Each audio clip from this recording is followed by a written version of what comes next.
All right, I'm gonna wait for 1 more minute because right now we have about 48 people.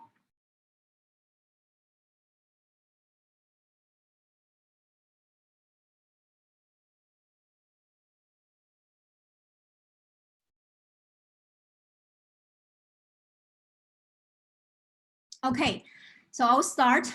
Hello, everyone. I know for all our attendees, you can't, I hope you can hear us without any problem. And we can't hear you because this is the webinar format.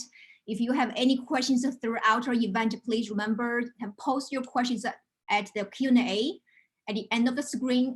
At the bottom of the screen, you click on it. Anytime you have any questions to post, you want to share with our panelists or our organizer, post your questions here, okay?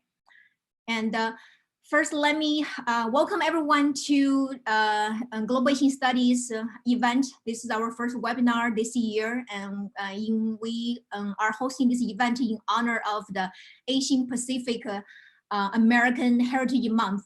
So we thank you very much for logging and hear our discussion today. I know many of you probably new to our Global Asian Studies, to our event. So let me first have a brief introduction about our program, and hopefully you can learn a little bit more about us. Global Asian Studies program at DePaul is among the first program of its kind in the United States. And we offer courses and programs in 3 main areas.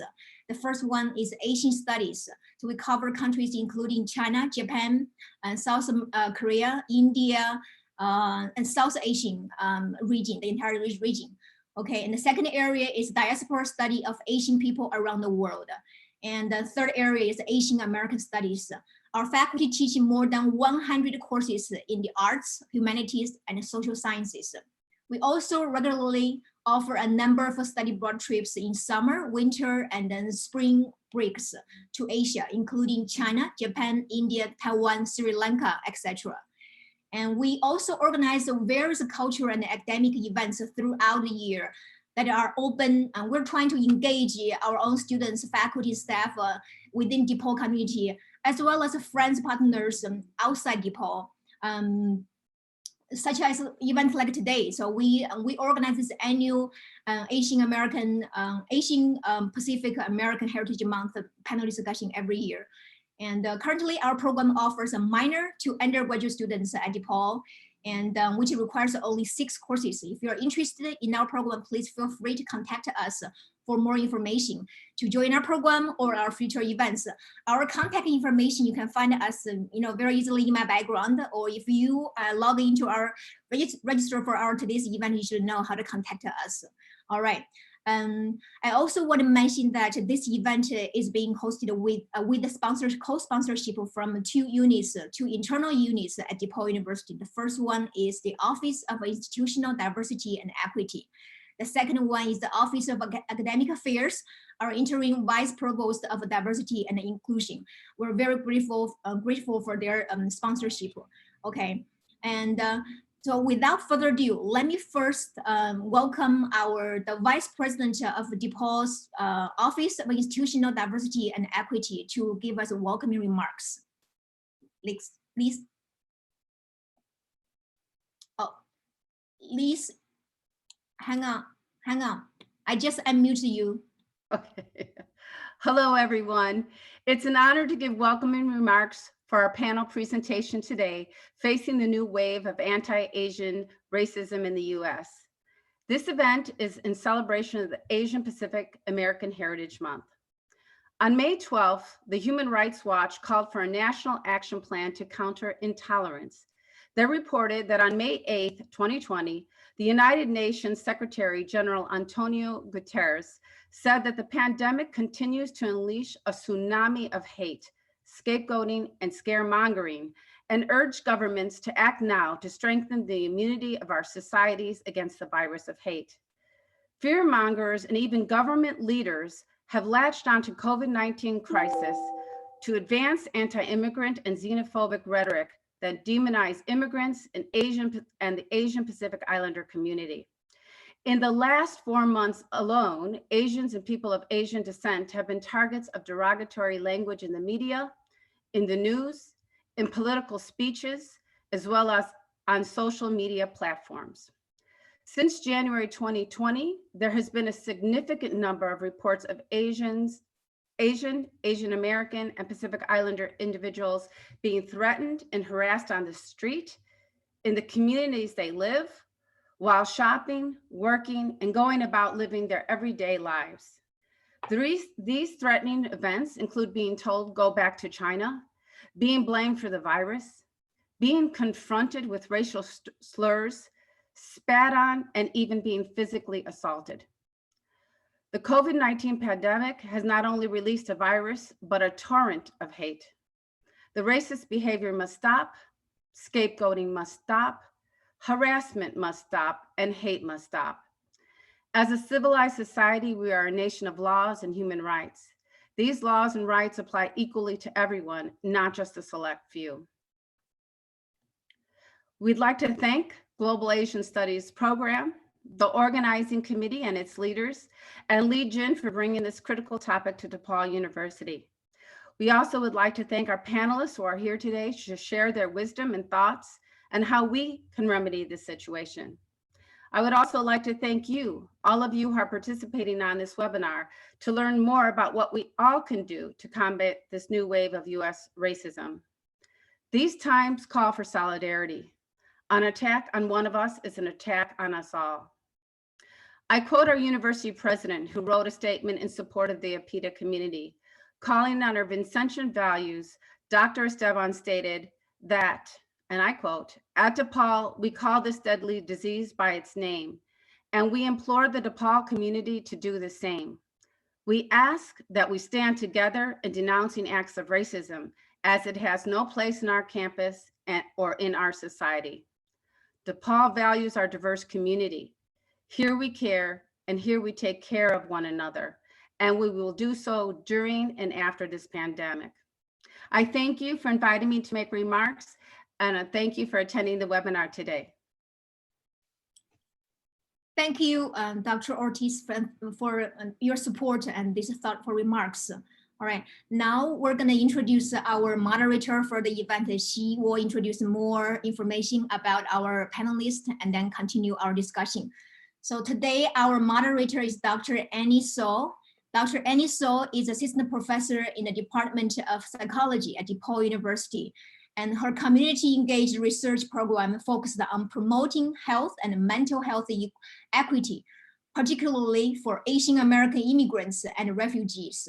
She's also on the executive committee for the Asian American Psychological Association, a national organization of psychologists and other mental health professionals committed to advancing the mental health and well-being of Asian American communities through research, professional practice, education, and policy.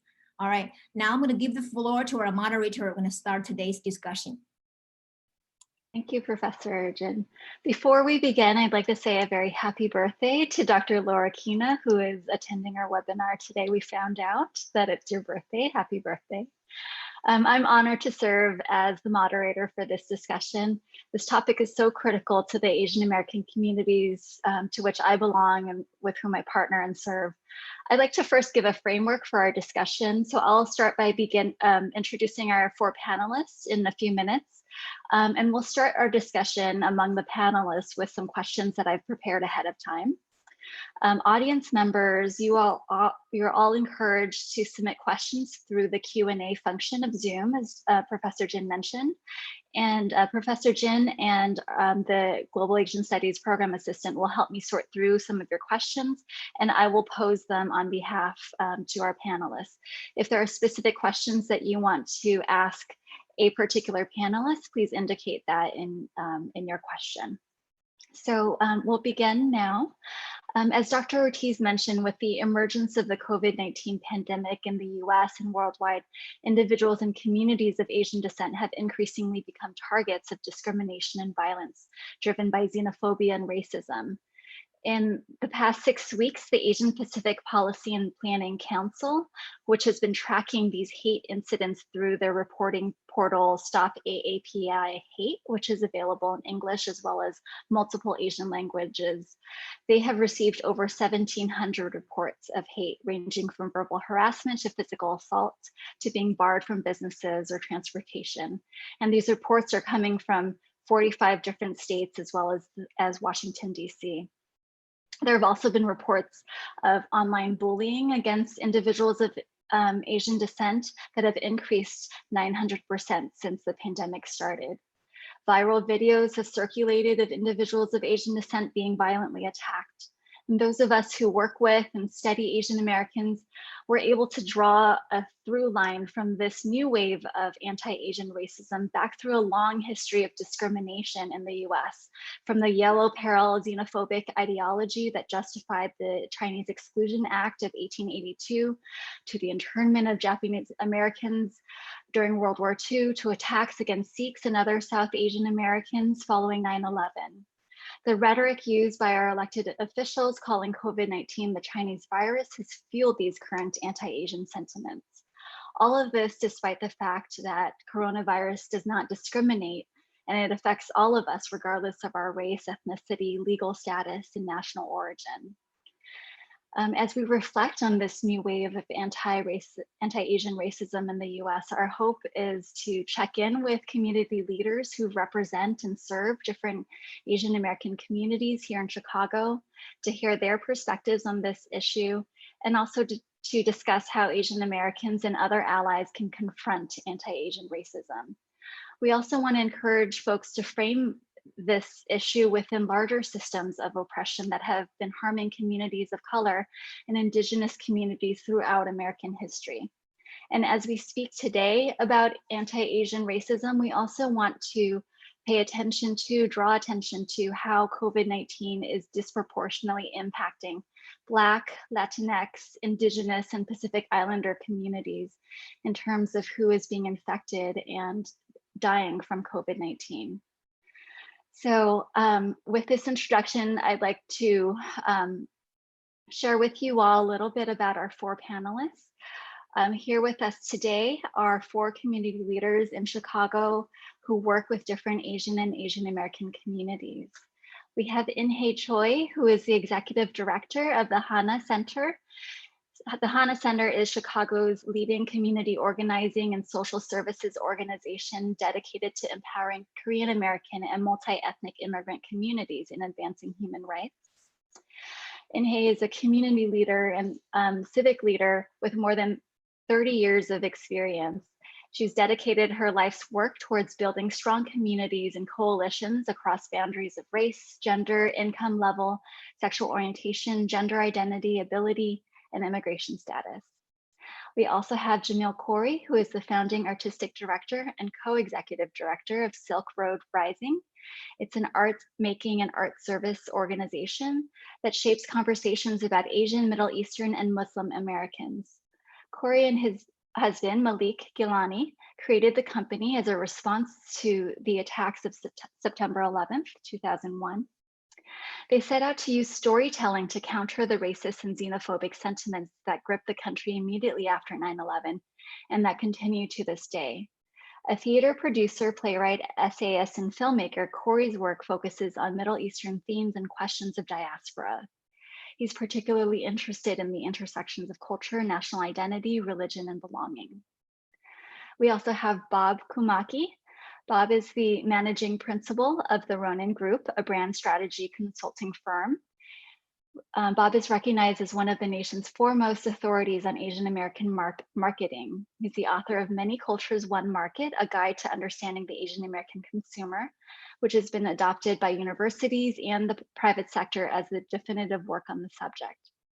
Bob serves and has served on over a dozen groups, including the Asian American Institute, the Japanese American Society, the Japanese American Service Committee, the Chicago Japanese American Council, and the Go for Broke National Education Center, among others. And finally, we have Grace Chan. Grace is the executive director at the Coalition for a Better Chinese American Community. It's a coalition that unites the resources of member organizations to engage in civic education, issue advocacy, communication with policymakers, and community mobilization to empower Chinese American communities throughout Greater Chicago.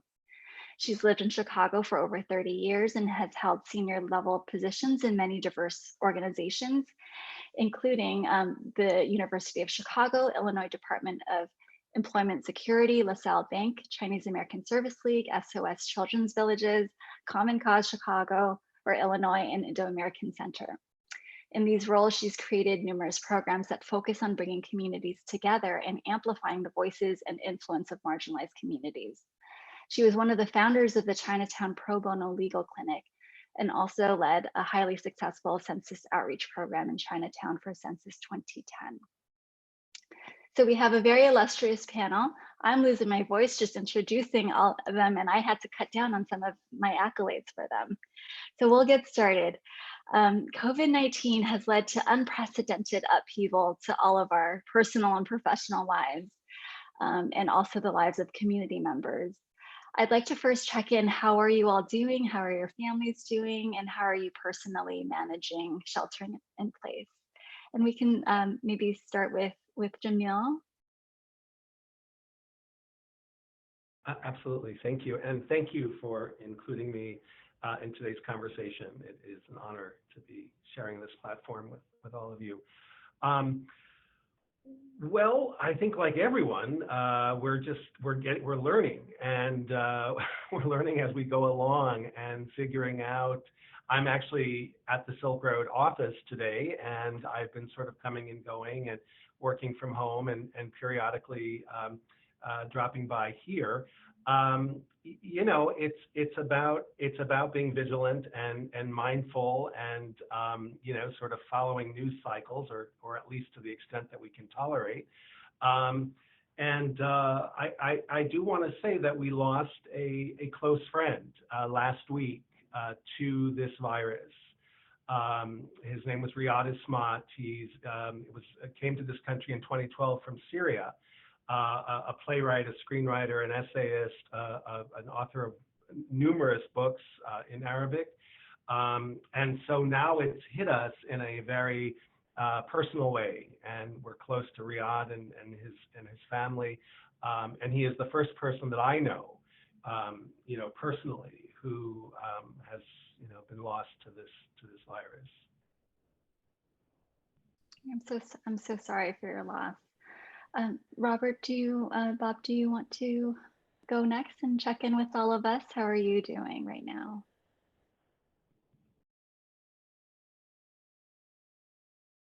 I think I'm unmuted now. We're actually doing really well. I think we're very lucky that both professionally and personally, sheltering in place hasn't been a big burden. My wife and I both have the type of professions that we can work remotely very easily. We were quite concerned about our daughter, who lives in Seattle. At the time it was peaking in Seattle, she actually got tested, and thankfully she's negative. But other than that, for me, actually, there hasn't been that great a change as far as work goes. It's more that my wife and I are sharing a house and working from home that has been the tough part. That itself can be quite challenging. And hey, how about you? How are you doing? Hi, thank you again for inviting me to this panel and sharing and learning from others today. I think organizationally, we're all working from home, working remotely, and supporting our community members over the phone, Zoom, and all that. Personally, it was a switch to work at home in this way. It took a while, and I think there's a lot of personality tests, like, you know, are you a better fit to, some people are liking it. I am not one of those people. I like to work with people in one space, so I look forward to going back.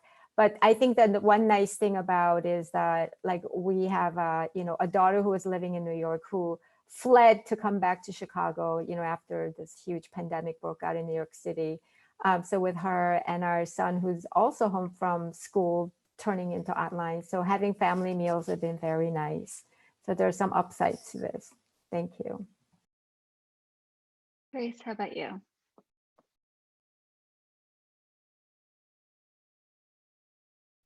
Yeah, so like in Hay, we've shifted our organizational work to remote, and it's actually pretty challenging because my organization normally does advocacy, policy, organizing, and doesn't really get into direct service. We don't have a lot of staff that can provide that service, and we very quickly shifted to just helping in whichever way we can mode. We are coordinating a COVID response coordination call for the neighborhood, as well as providing a COVID hotline and just answering. At the beginning, it was mostly information and referral, and then it ended up being different kinds of things. I currently have components for putting together visors in my living room, and not 3 months ago, I would not have imagined that that would be one of the things that I would be doing. And personally, just like in Hay, we have young adult children, and some of them have come back home, and suddenly the meal, the grocery bill has increased quite a lot. But it's good to be able to spend some time with family. I know that you all are part of different communities, and there's so many diverse communities within the Asian American Pacific Islander umbrella. So I'm wondering if you could tell us a little bit about the community or communities with which you identify and or serve or work with. And Grace mentioned a little bit about this, but what specific priorities did your community have before the pandemic, and then how has the pandemic changed the needs and priorities for your community?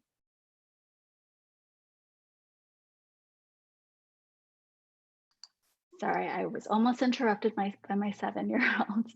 We can start with Grace.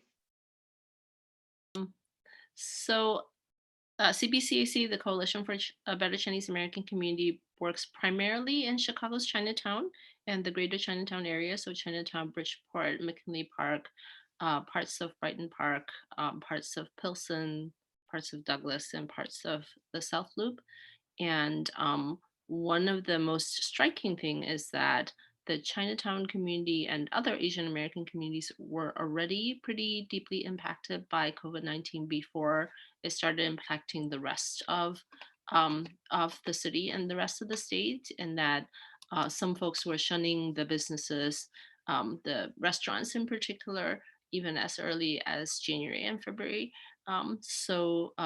There's a lot of economic impact in terms of just folks not being able to work. And since the stay-at-home order, what has been more challenging is that organizations that traditionally work within their own boundaries, they are all excellent in delivering the services that they're used to delivering. It was pretty clear at the very beginning that some of those were disrupted.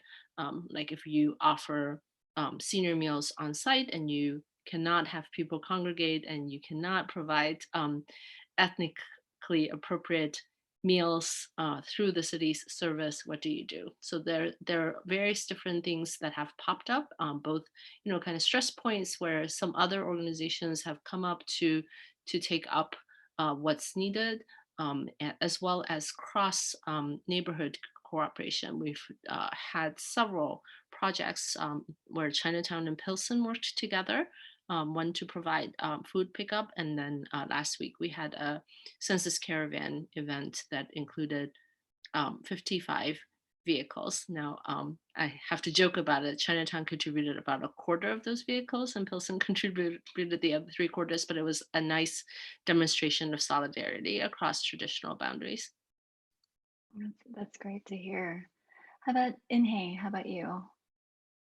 So the Hana Center, we we do both of sort of the traditional strategy of providing immediate needs of our community members through social services programs, like from early childhood education to youth development organizing, to immigration legal services and low-income housing and workforce empowerment, mental health, kind of the whole range of social services.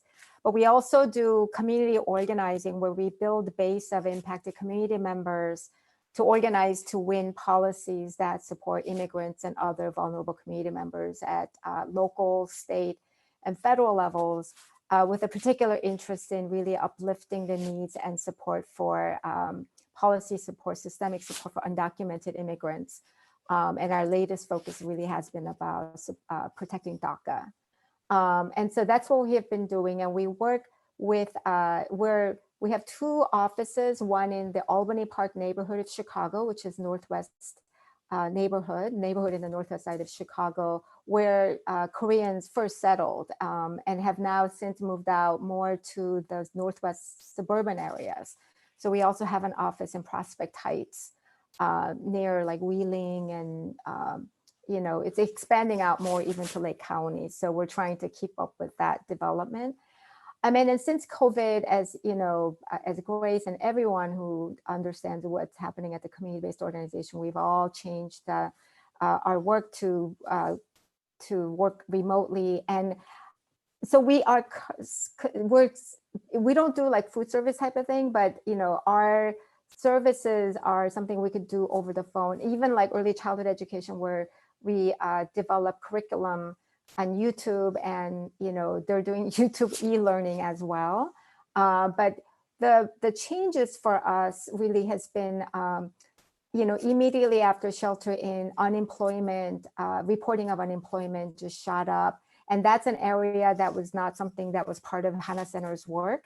And so, you know, supporting people to file unemployment or small business loans. So there were a lot of like CARES Act, you know, the features that are there to support they are not available in Korean language. So language access has really become a huge issue, and that required all of us to you know, translate, put them in writing, put it in format to share out in this sort of online platform that is very Korean community specific. And also like making YouTube videos, and all these are very like homemade, right? They're not all that professional looking, but the information, the urgency for information was really critical. And then, you know, and to really support undocumented folks who are not subject to any of those benefits of the stimulus checks to unemployment benefits or any other government aid.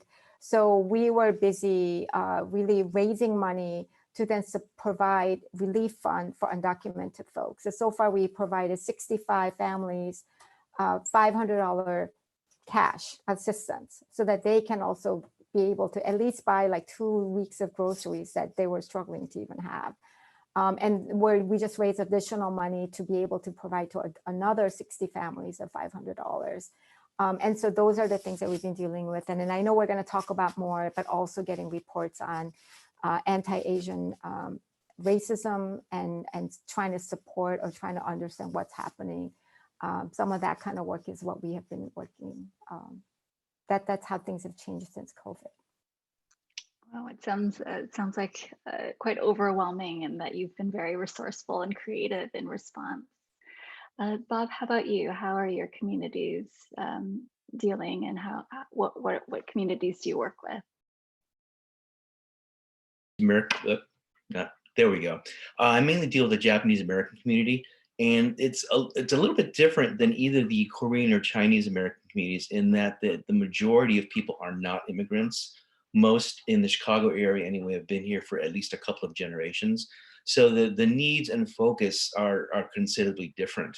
In fact, the largest service organization, the Japanese American Service Committee, actually covers a geographic cohort as opposed to a demographic cohort. So services like adult daycare and Meals on Wheels and such cover the geography as opposed to the Japanese American community specifically. But that's kind of a natural reaction, I think, as community organizations age.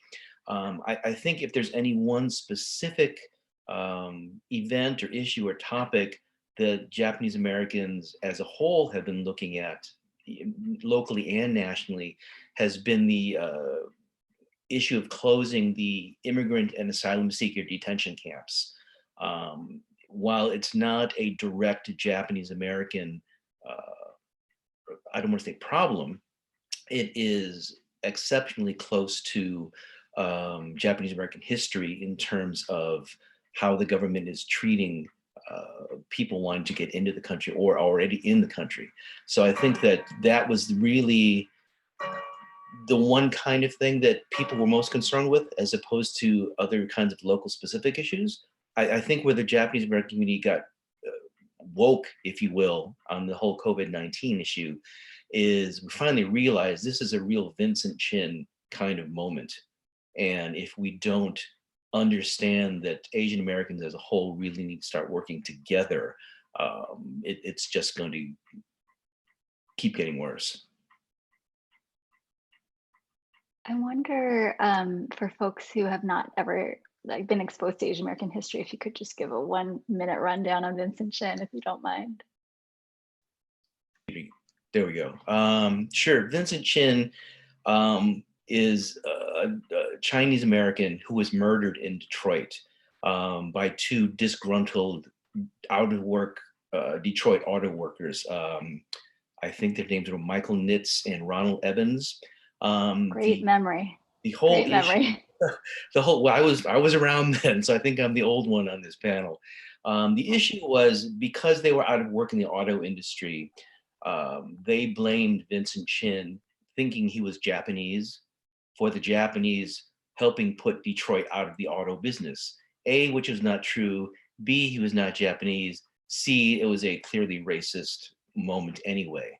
The real issue with Vincent Chin was that there are certain non-Asian Americans who lump all Asian ethnic groups into one big lump.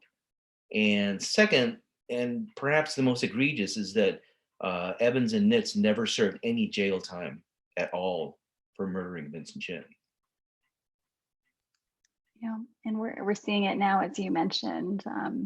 At the start of the pandemic, there were a Burmese American father and son at Sam's Club who were stabbed, and the reports are coming out that it was likely a hate incident. Thank you, Bob, for sharing. Jamil, how about you?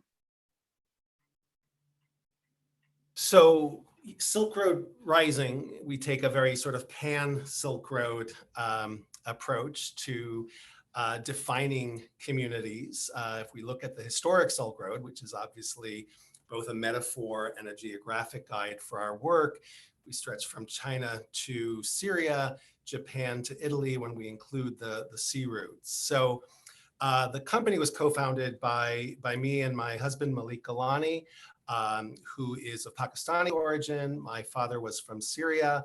That places us along the Silk Road. And we wanted to create a theatrical forum for Asian Americans and Middle Eastern Americans to center our stories. And we adhere to a playwright protagonist rule, where the playwright is of an Asian or Middle Eastern background and the protagonist. So Korean American playwright, Korean American protagonist, Arab American playwright, Arab American, so forth. And the company was really created as a response to 9/11 and the anti-Arab, anti-Muslim, anti-South Asian backlash that immediately ensued. So what we're seeing today is tragically very much aligned with, you know, the motivation for doing the work that we do. You know, our business model as a live performance organization is premised on gathering in place. And it's about bringing people together. It's bringing artists together. It's bringing audiences together in one room. So the theater sector, the broader arts sector is devastated right now. You know, we cannot do what we do.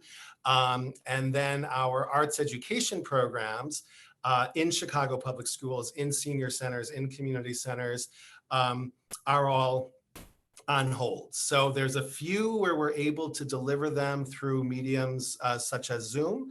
But you know, for the most part, the sector is in a kind of holding pattern. We are digitizing more of our work. We are building more of that. But it is, you know, it's a 4,000-year-old art form that we, you know, honor and participate in and create. And I think we're all very anxious to return to the work. And I think, you know, this climate of hatred and xenophobia is why so many Asian American theater practitioners do what they do, you know, in terms of the stories. And I really believe, and I'm already hearing that a number of plays are going to come out of this moment. And it'll be very interesting to see how this unfolds. Yeah, definitely.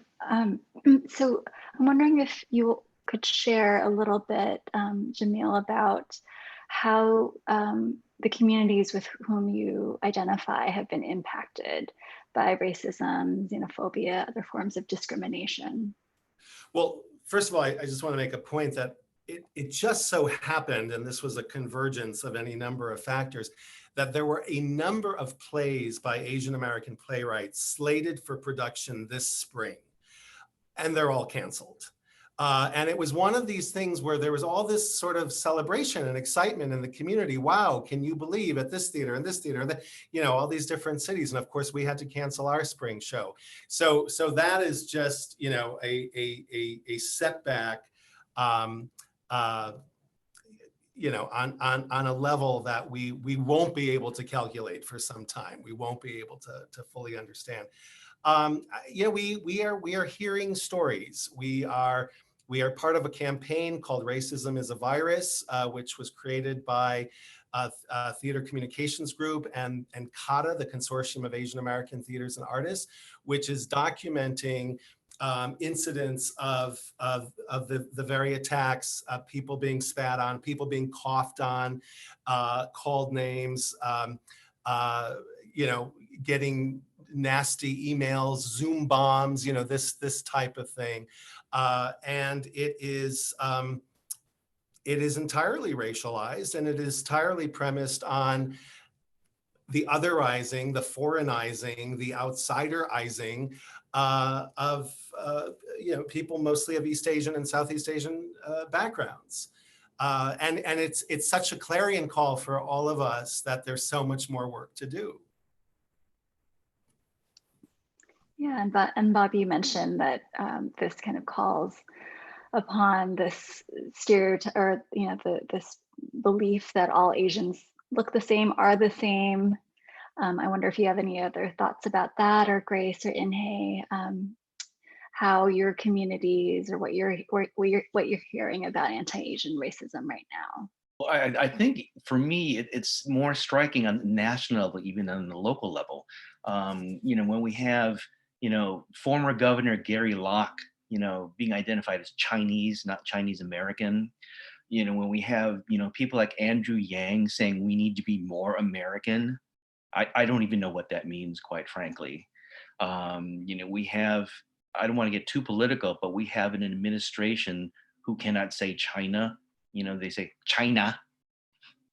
That all adds to the conversation. And this is the one time I think the trickle-down effect really does work, in that when you see attitudes like this from the top, it's easy for people at the bottom to pick up that kind of behavior. And partly because of where I live, and partly because the people that I work with, I don't see that very much. But traveling around the city, probably more than I should, I do absolutely see that. And that's where they're getting it from, I believe.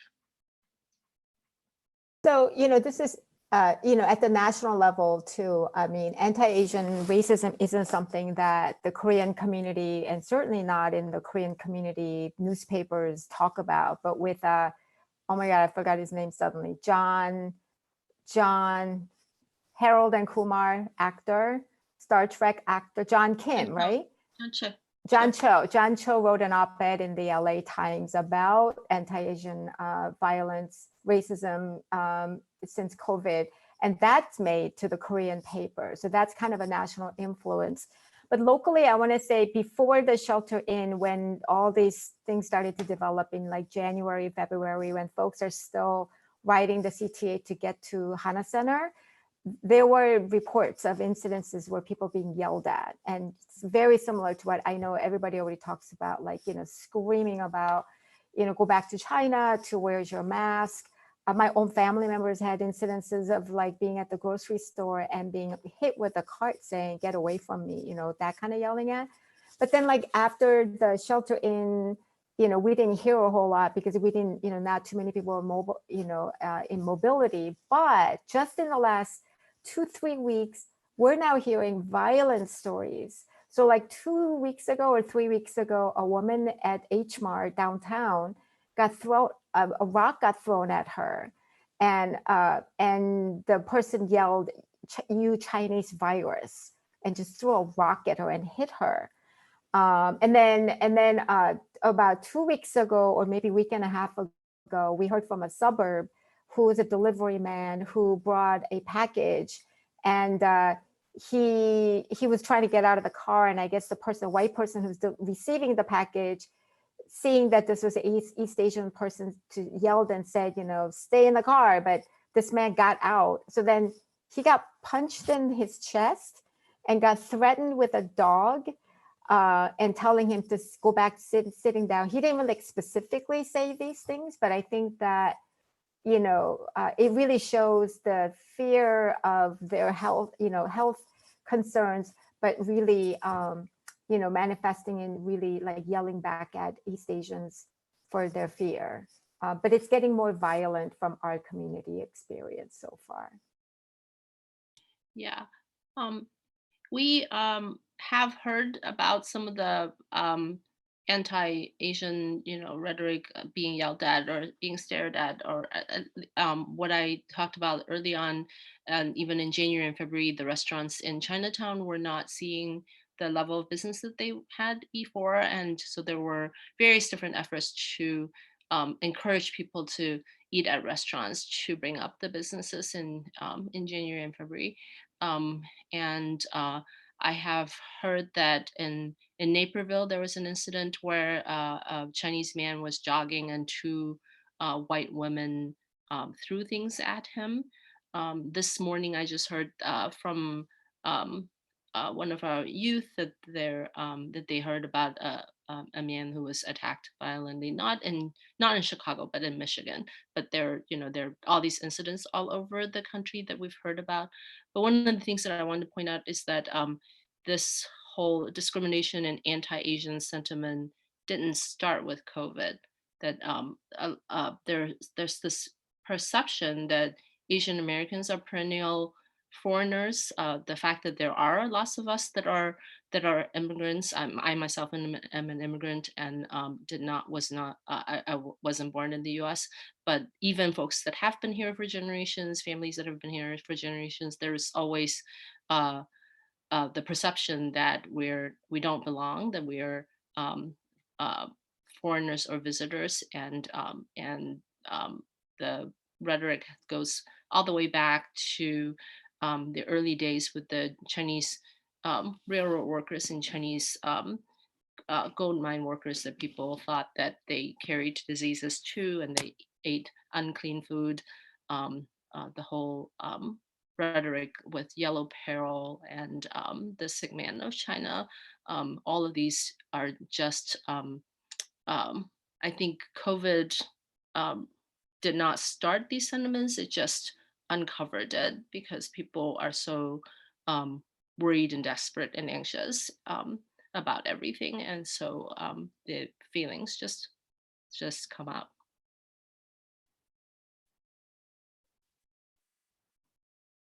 Yeah, and thank you, Grace, for kind of linking what's happening right now to a long history of Asians in the US. And also too, right, for other marginalized communities, this sort of scapegoating and blame during times of trouble is so common for us. There's so much that we could talk about and just focus on these incidents that have happened with folks who are perceived, and they don't have to be Chinese, just perceived to be Chinese or East Asian. But I'm wondering what folks can do who have experienced racism and xenophobia. How what are some suggestions you have for how they might be able to cope with and heal from some of what they're facing? Whoever would like to chime in, feel free. So I think one of the main things is to be vocal and vigilant in fighting back. I think that there's also the perception that Asian Americans are quiet, are passive, we don't make trouble.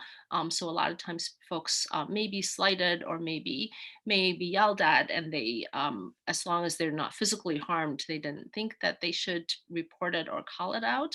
And I think that any time that someone experiences racist act or racist verbal attacks, they should speak up, or they should other folks that are allies should also speak up, so that the people know that that's not acceptable. I'm going to suggest some things that are actually very unacceptable, probably to most people. In that I see this happen all the time, and to follow up on Grace's comments, Asian Americans are famous for hand wringing and fist shaking. There's an organization called Stop Racism 1 Million Strong. And, they say we've pushed for initiatives, or we've, denounced racism, or, we've pushed for resolutions. My response really is, so what? What does that do? Maybe it's because I'm in the private sector, but I'm all for pushing for legal opportunities, legislative action. I don't want to promote this, but sometimes a good old fashioned punch in the nose is the appropriate reaction. And I'm not advocating violence, but I'm really a little bit, I'm very tired and actually fairly disappointed by the reaction overall of the Asian American community of saying we always have to take the high road. We always have to just say, oh, it's our fault. They're just kidding. They're not really racists. Oh, they'll be sorry. Oh, they're just pressured or anxious because of the mood of the country. I don't believe it. I think, again, following up some of Grace's comments, I think this whole crisis has really just unmasked and allowed the racism to come out that was always there. And if we don't do something about it by taking action of some sort, I think it's always going to be there. I mean, one of the other organizations, and part of what my company does, is track these kinds of activities. There was a movement called Be Cool to Asians. It's like, what? That is the lamest thing I've ever heard of. I mean, that's not even advocating any kind of response. It's no, be cool to us. It's like, no, call the police, call a lawyer, call for restraining orders. I don't necessarily advocate this, but, social media shaming is an active tool that can be used in some instances. I think we need to do something about this. I think that we all realize this is a bad thing, and there's a whole lot of talk about it. And again, maybe because I'm in the private sector, I'm used to saying some sort of action as opposed to talking. But, again, I don't think that everybody's going to agree with me, but certainly something to think about. Yeah. So as a nonprofit organization, community-based organization, I think that one thing, I mean, as both Bob and Grace have said, that this is not, and we all agree, this isn't some sudden development, right? But it had always been there. And now with all the fear mounting, it's just being manifested in these violent acts. It's coming out overtly, but it's also not just like now with COVID. I mean, violent racism has been erupted since what we call, we have this new president, right? So I think that's a big part. It's an accepted form. So I think one thing, actually kind of the opposite of what Robert, I mean, I'm not agreeing or disagreeing with that, but a different part of it is that I think knowing that what is happening is hate crime, knowing that what's happening is racism, and what's driving that racism is, white supremacy. And so like understanding the history of racism and white supremacy in the US, I think is also putting everything in the context. And while it may not be like, cheerful way, but it's way of healing to understand, wow, this is like, isn't anything new. This is what we've been living with. And it's, in a way, it's really a way to empower ourselves to understand the history and understand the forces behind and what's really driving this, right? And then, of course, I think people need to name it, report it, talk about it, share it with friends, family, and also with organizations, as Bob mentioned. And as there are places that are collecting these information in a way that we could then bring out about a way to really advocate for policy change or call out at the national level. So we're kind of like putting all the forces together. And I think that way we're not only starting conversation at a personal level, but also locally, but also at the national level to then make an impact of the things that we're enduring right now. And also to know our rights, like if something happens, because if in the couple incidences that I just shared in the Korean community, police have been called and they didn't do anything because it wasn't like there was no penetration. There are all these definitions, right? So it's also good to know not only the history, but also like what the legal definitions and what the limitations are, and know your own rights, not only about police, but in this case with undocumented people, you could be entangling also with ICE. So, and it further complicates the situation. So knowing what your rights are is really critical in this moment. Yeah, I want to add to that. I mean, the idea of fighting back, one thing that we've heard over and over, or we've seen, is a kind of divide. And forgive me here, but a lot of immigrant leadership may say, let's hang low, let's not make waves, let's not disrupt the status quo. But oftentimes their kids are up for that fight and name expectations of allies and what it means to be a citizen or what it means to be a person in this country. So David Wong, who the Chinese American playwright, who we're big fans of, since all too often Asian Americans have been supporting characters in someone else's narrative, in someone else's story.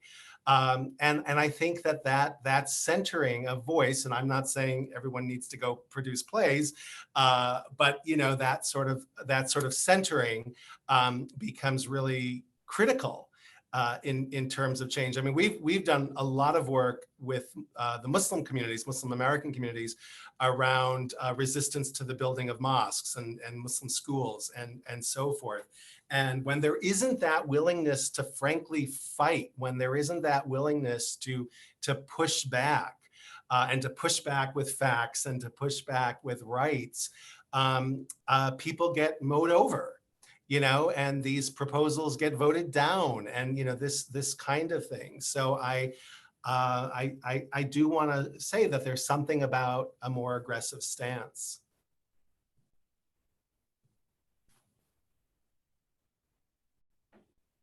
Some of you alluded to this, and I think one of our audience members is touched on this a little bit of this question. Maybe I'll get to it in a little while. It might be a later question, but I'm curious. There have been some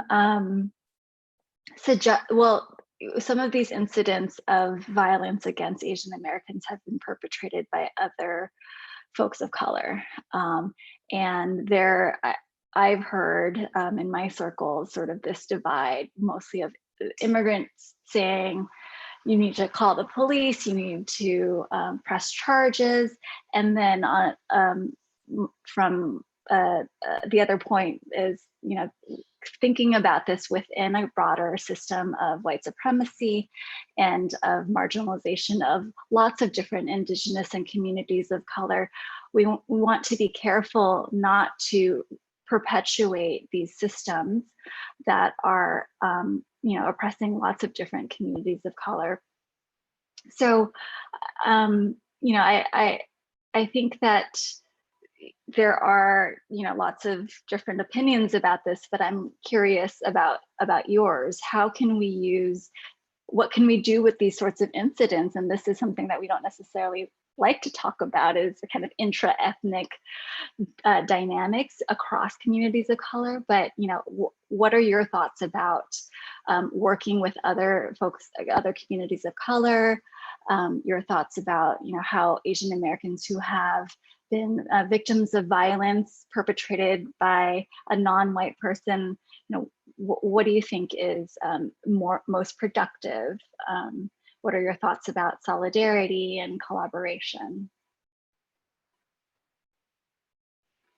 I'll jump in. I think one of the first things we need to do is figure out amongst ourselves if we are Asian American or not.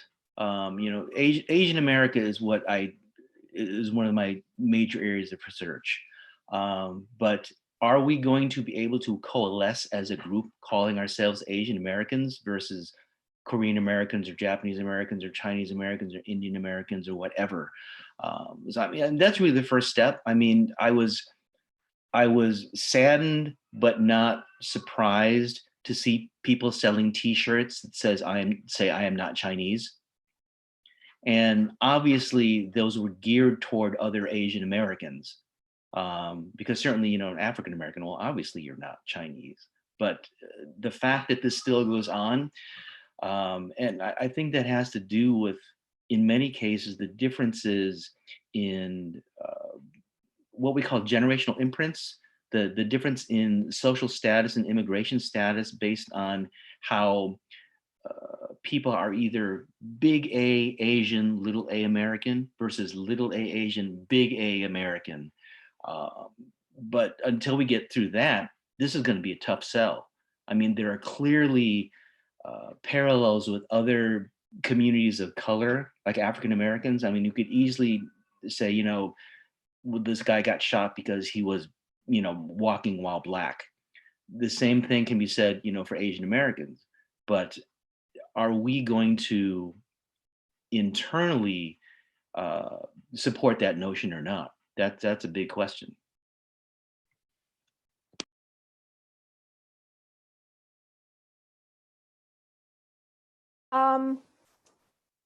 Yeah, I think within the Korean community or Asian community, I think there's a importance of knowing who you are and your own roots as who you are, but also then being really clear when we are talking as people of color. We're Asians, we're also people of color, right? So I think that those sort of varying identities,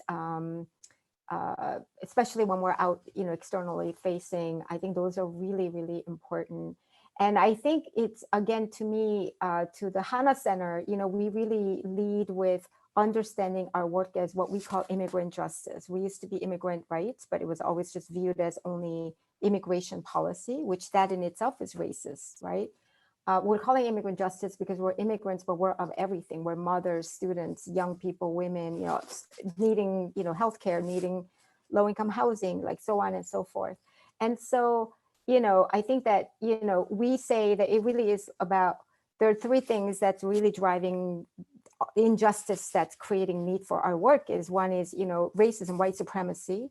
The other is corporate greed. And the other is criminalization.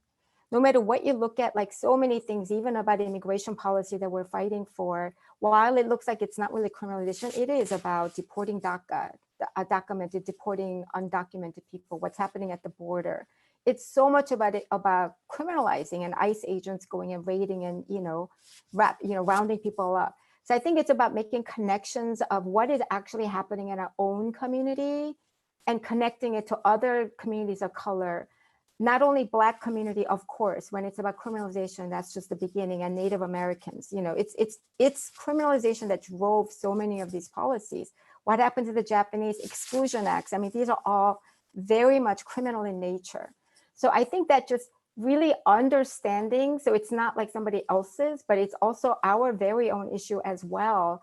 And so I think that is really, really critical for us to first answer. And then that it's not just about like connecting with, you know, Black people to be racial justice. It's about, like Bob said, it's about Koreans knowing who we are as Koreans and Asians and people of color in this country. And then also understanding like what happened to Chinese folks. And I mean, you know, and Japanese folks are all connected to us. Because I just, you know, I think when I didn't hear this, but when I hear people making t-shirts saying I'm not Chinese in this moment, it's coming from a place of fear to say, don't attack me, right? And so it's that whole same old thing that we know of to be, what is it? The internalized racism that's really operating. And that's exactly where the white supremacists want us to be, and to fight with not only among Asians, but with other people of color. I think we also just can't make an assumption that a lot of people draw parallels. You know, we've been doing this work for 17 years, and I'm probably not gonna, this probably isn't a very popular thing to say, but you know, if there's something that's united East Asians and South Asians and Middle Easterners, or one thing, it has been, frankly, anti-Blackness. And it is something that we have come across again and again and again in our work, because it tends to be very intersectional work, and it tends to, and I think there's, you know, there's consciousness raising, there's learning, there's, you know, but also an active resistance on many people's parts to making those connections. And so much of it gets tied in with class, and so much of it gets tied in with, oh, we're moving to Naperville, or fill in the blank, X community, and a kind of, you know, upward mobility. And yeah, and then we also, you know, within the broader, you know, diversity conversations, will oftentimes be told, oh, well, you know, your communities, you know, Asian communities and Middle Eastern community, you know, everyone's doing so well, you know, everyone has a PhD, and everyone, you know, is a 6-digit income, and so forth. So, you know, what are you complaining about? So, you know, I really think there's a huge chasm, or chasms, that we're perhaps not addressing to the extent that we should. Yeah, I think both Jamil and Hay had mentioned kind of the tendency for some Asian Americans to discriminate against other folks. Anti-Blackness is one that comes to mind. I think when we work in communities, or when we do intersectional work, it is really important to remember that every single person is a collection of privileges and marginalities. There are some ways that I am privileged, and there are other ways that I'm marginalized. And I think that when we do organizing work, or when we do community work, is important to sort those things out. In what way are this particular group of people marginalized, and how would there be a connection with other marginalized groups? So criminalization is one, or people with an immigration history would coalesce, or various different things. But I think that it's important to figure out in what ways we can work together, and on common issues. And the example I gave of folks in Chinatown and Pilsen working together to provide food for both communities is one. Working together to fight for particular legislation, or particular um, um, policy change, as a systematic change, can be another. So there are definitely places that folks can work together, but it's not a Pollyannic, oh, let's all work together and be friends. It is a close examination of what your own um, your own um, assumptions and prejudices may be, and in what way you can overcome those in order to work with others. Thank you all for that. And Dominique Johnson was the one who asked a question similar to that. So Dominique, I hope we answered your question there. And you all pointed to some of the complexities of both the need to kind of understand what this current issue is within historical and understanding, but also within larger systemic and structural frameworks of power and privilege. So thank you for some of those ideas and thoughts for us. The last question that I had before we really open it up for audience questions is around folks who are part of participating in this webinar and who are not Asian American, but who may want to be our allies or support our communities. What are some suggestions you have for non-Asian American folks?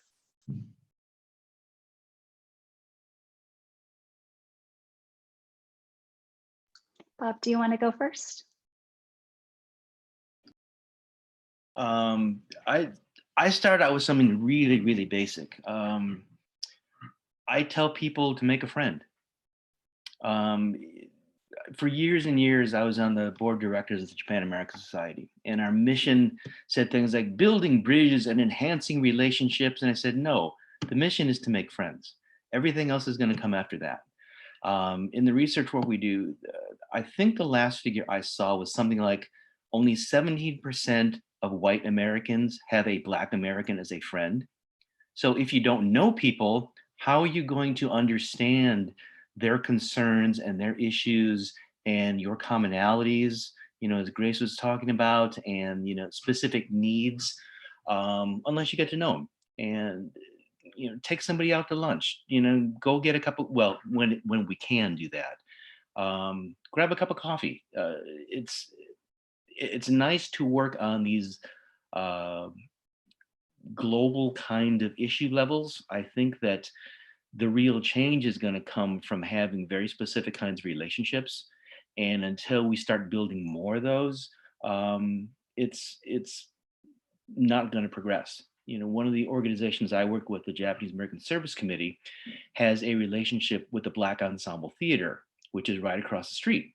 It's like, why would these two, a social service organization and a theater group, why would they have anything to do with each other?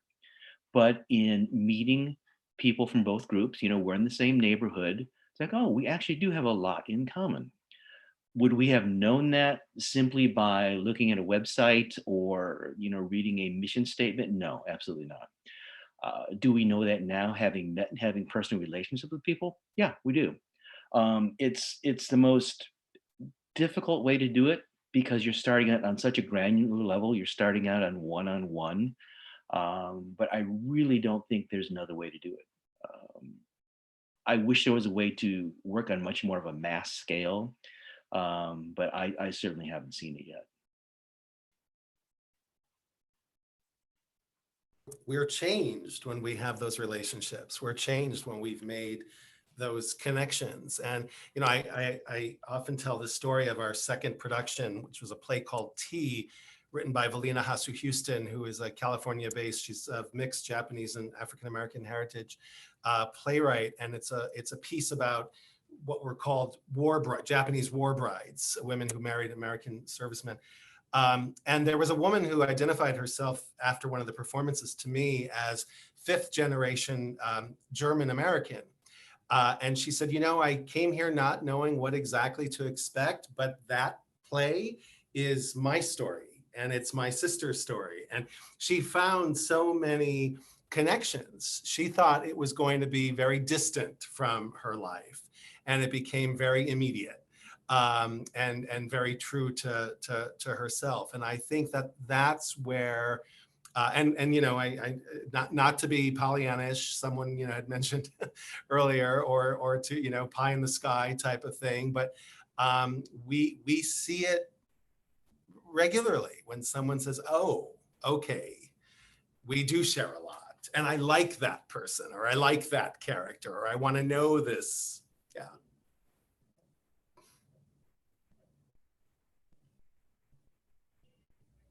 Hey, or Grace. Yeah, I agree with making friends, but and also, you know, just seeking out opportunities to work together. I think that's really important. And to as to break some of those barriers. Um, and Specifically in the Asian American community, I think a lot of the more traditional or Asian American organizations, there's so much expectation that you understand the culture, understand kind of the hierarchy of relationships and so on, and it sometimes takes a little bit of getting used to. But I think that it just takes time for folks to get to know. Yeah, I think in our community work, particularly for organizing, you know, relationship building is the most important thing. So that I cannot emphasize more than that. And that could be through, you know, personal relationships to stories, to learning history, all of that. I think the really important part as being an ally of not only Asian Americans, but any other community that you are not a direct member of, but you want to be an ally. I think it's really critical for that person, the ally, to understand the power dynamic, privilege dynamic that could be there. So that it really is about, it needs to be the community, the very community driven and centered, and not to overstep, that it's not about you as an ally, but it's about the community. And so there has to be that utmost understanding and respect. Without that, then the allyship becomes, that's where it gets broken, the trust gets broken. And there's so many situations where it actually gets counterproductive. So I think understanding that beforehand, and to know a little bit of the history before just coming in wanting to be, you could easily be misunderstood as being a savior. And that is not empowerment, that's not building, and that is not going to last.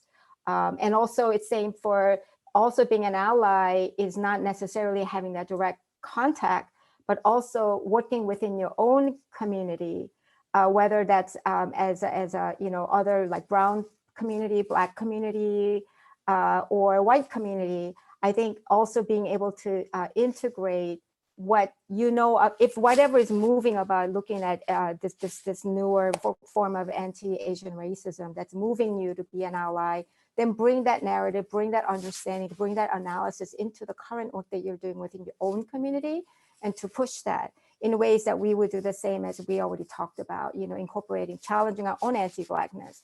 When we talk about why we need to end racism against Asian Americans, we have to talk about how we have to end racism against all people, and speaking out on all of that as well. So it's not just about our own identity.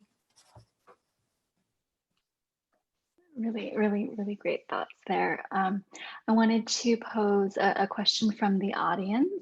The person wrote, I've seen two extremes in response to COVID-19 racism in the news, more Asians purchasing guns because they fear for their safety. Suggestions to be peaceful and ignore racial remarks so confrontations don't escalate. I don't think people are looking for direction on what's the best way to deal, or I think people are looking for direction on what's the best way to deal with this. Discussions such as yours are helpful. I think getting more education and knowledge and help people sort out what they think would be best for them. What are your thoughts? Yeah, this is something that I've seen quite a bit. So in the Chinese social media channels, there have been a lot of discussion about people wanting to get guns to protect themselves. Every time that there are high profile incidents of crime in or near Chinatown, we hear the same thing in the Chinese WeChat groups. People want to get guns to protect themselves, and it's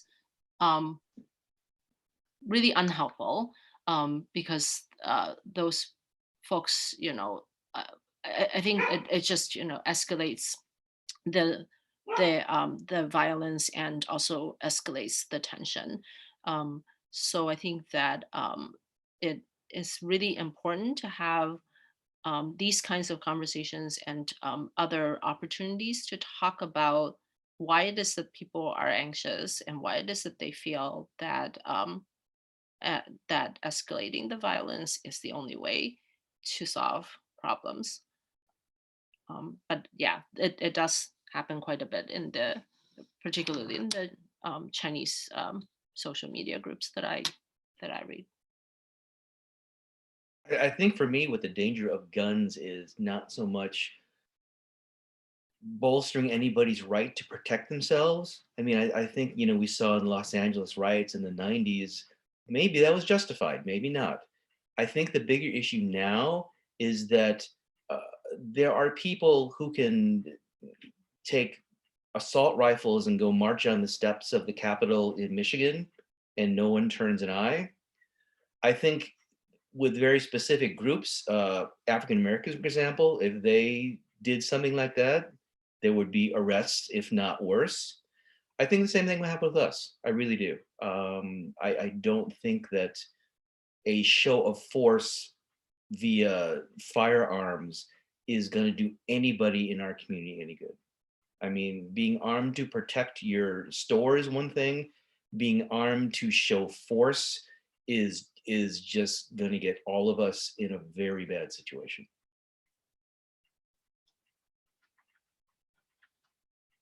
I think these are reasons to get politically involved. I think these are reasons to participate in electoral politics.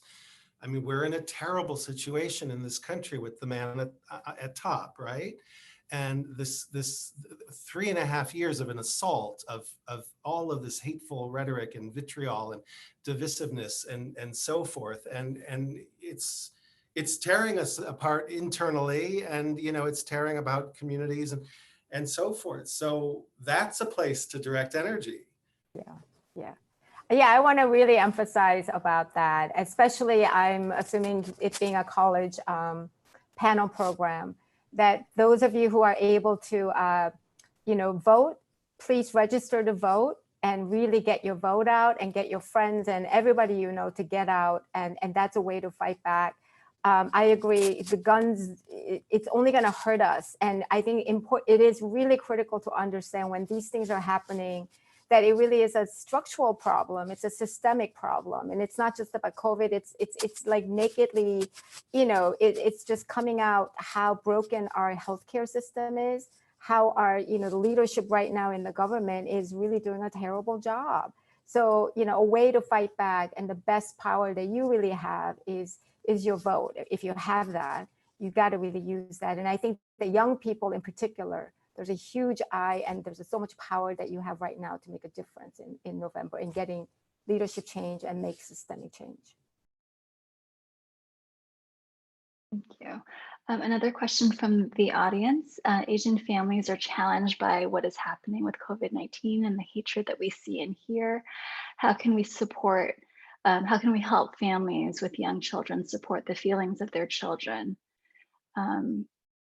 And how can they get comfortable having these conversations, especially with young children, but also with older children? Any thoughts about that?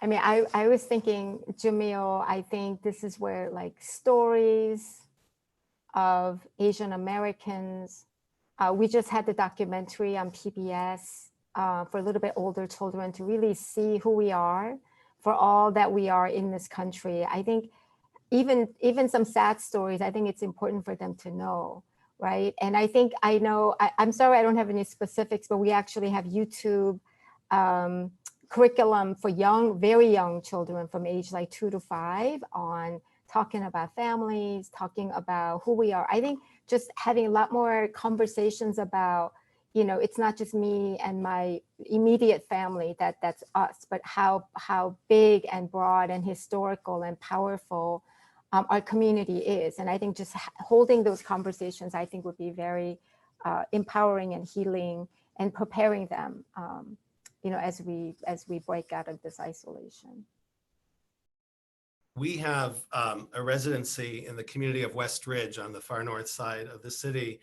which is one of the most ethnically, racially, linguistically, economically diverse communities in the country, and also had, at least until recently, and this may still be the case, the highest COVID rate in the city of Chicago was in the Westridge community. And what is so interesting is so much of the residency is based around, we have this program called EPIC, Empathic Playwriting Intensive Course, and working with our community-based partners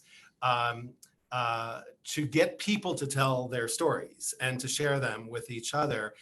People who did not think anyone wants to hear their stories, or that there would ever be a forum. And the work with the kids, the work with the young, in the public schools is so extraordinary because, first of all, you're talking about many people who are facing tremendous adversity on any number of levels, economic, racial, so forth, and now COVID.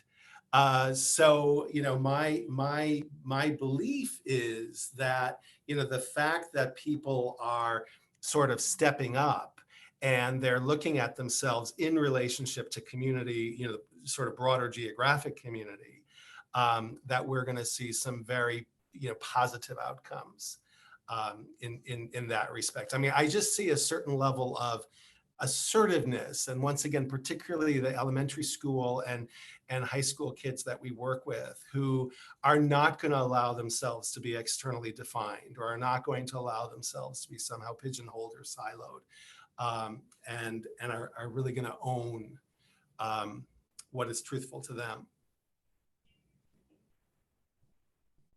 I have a 7 and a 4-year-old, and whether they're ready or not, I try my best to have these conversations with them about race and racism all the time. They might not get it yet, but we get the conversation. We've gotten the conversation going, and I hope that eventually it sinks in and they can kind of understand who they are in relation to other groups as well. We have another question from the audience. What advice would you give to those immigrants or / us who join or support the current administration's anti-immigration policies and efforts?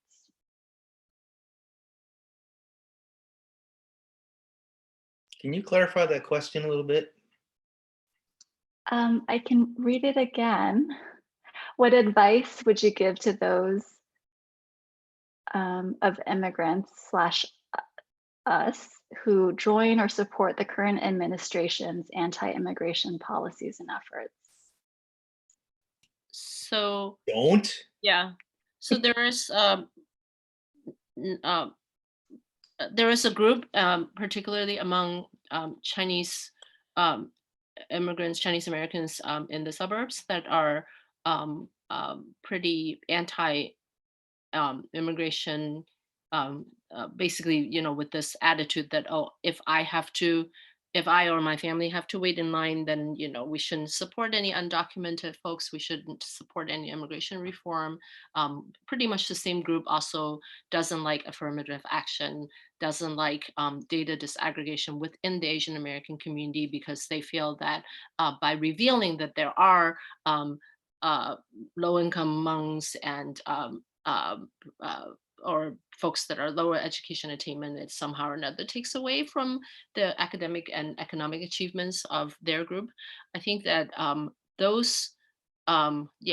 I think that the advice is really that we don't want to support them, and we really want to, as much as possible, call out what is flawed in their reasoning, and especially like for me personally, or for others that are Chinese Americans, it's important to have that conversation with your Chinese American aunt or uncle, or other folks, and educate them on what the real issues are, and what the right thing to do is, and how perpetuating these harmful policies and perpetuating some of the stereotypes of the model minority is ultimately not helpful to Asian Americans as a whole, or to any marginalized group. So you know, HANA Center with our national organizations and others, we talked to about 10,000 people in front of the White House doing action to protect DACA. And it supported the national statistics that over 80% of national, you know, general public support documented and undocumented people. And so it supported that. About 8,000 people signed that. So I think, you know, I think that's something we can share, and that they're, again, I think it's coming largely from like their own internalized racism and just being you know, the way that we're living in this country. But I think that to the person who asked the question and to all of us, I'd like to suggest that I think there are so many people from in between those folks who are supporting the current administration's anti-immigrant policies to people who are working on it, who are, you know, definitely in the choir, so to speak.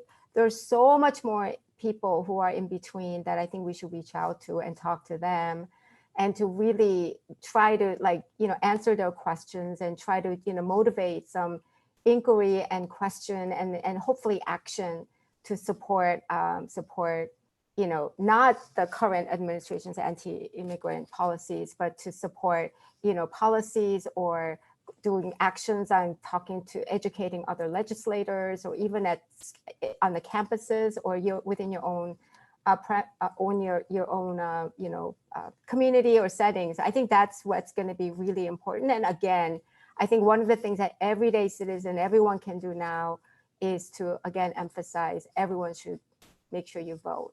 You vote in November. And I think we have to acknowledge that there are some people you're just not going to reach. And maybe we don't need to be wasting our time. You know, in the 80s in queer activism, there was an idea that, you know, 20% of the country hates us no matter what, 20% loves us no matter what, and then you have the 60% that you can move. So, you know, we had a conversation with a South Asian Muslim man a few years ago who supports this president and says he doesn't like coming to our theater because he sees too many brown people and it doesn't make him feel good. And we stopped it there. You know, I mean, there wasn't, maybe he has evolved, you know, on his own, I don't know. But I wasn't going to invest too much time and energy. There's a lot of other work to be done. You know, I think that's all kind of related to what Grace had mentioned. I'm glad she brought that up. In the private sector, and actually more even in academia, I see the whole discussion of data aggregation versus disaggregation. And I think we need to understand how to use information effectively. You know, I think that certainly the whole model minority myth, you know, that the positive aspects of one group tend to mask, you know, the negatives or, you know, problems of another is an issue. But how do you balance that whole notion? You know, does the private sector want to address a community of 1 million, or do we want to address a community of 18 million? And my answer is it all depends. And, you know, Jamil is absolutely right. There's a minority, there's a people that are 3 standard deviations on the bell curve you are never, ever going to reach. So it's almost a matter of how can we coalesce the largest number of people who will do the most good. And, you know, what that good is certainly debatable. But, you know, we as a group need to figure that out. And on the local level, I don't see that at all. On the national level, I do see that a lot more. I mean, organizations like Asian Americans Advancing Justice, I do see that a lot more. Locally, I don't see that. And I would like to see that a whole lot more. Well, I see that we have about a minute left, and I don't want to keep folks for too much longer. I'm going to wrap it up now. I know there was a question about protecting the voice of Asian or PETA students at DePaul and amplifying those voices. And I really think that these sorts of webinars and meetings that we have usually in person, but this time virtual, are opportunities to kind of elevate and spotlight the issues and concerns that AAPI communities, including AAPI students at DePaul, might be facing. So I want to thank you all for your time and for your insights that you've provided us today. I want to thank our audience for listening in and raising important questions as well. And Professor Jin, did you want to do a final wrap up? Sure, I can do a very quick wrap up. And I thank you all for being here. Our panelists sharing your knowledge, sharing your insights, and then Dr. Liz Ortiz, Dr. Annie Saul for sharing your time here with us. For all our audience, I just want to let you know that at the end of tomorrow around this time, you will receive an email from our webinar, automatically generated from the webinar link to ask you to provide feedback on today's webinar. Please take 5 minutes to fill it out to let us know how you feel about this event. And also I encourage you to attend our future events. For at least for every spring, we host this panel discussion to discuss an issue which is significant for our Asian American communities. And so welcome you to join us again, okay, in the future. Right, and also we will post today's video recording on our DePaul Global Asian Studies social media platforms. So if you want to follow up, you go ahead and check out our Facebook, our Twitter, and our Instagram, and also our LinkedIn platform. Okay, all right. Thank you all for your time. Thank you.